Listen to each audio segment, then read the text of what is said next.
Maths word problems. When solving word problems, use the acronym RUCKSACK. This helps you think through the problem.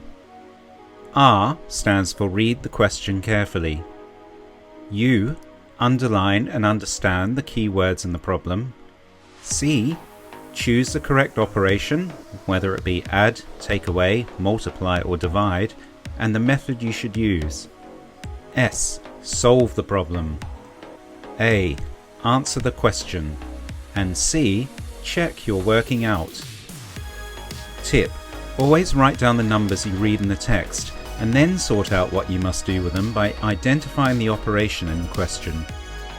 Example: Angel has 29 sweets in her bag, Rohina has 43 sweets in her bag, and Ro has 19 sweets in her bag. How many sweets do they have altogether? R equals 3 children with sweets. U, how many sweets altogether? C, plus we're adding in this problem. S, 29 plus 43 plus 19. A, for the answer, 91. C, have I quickly checked the numbers against the answer? Yes or no? Does it seem right?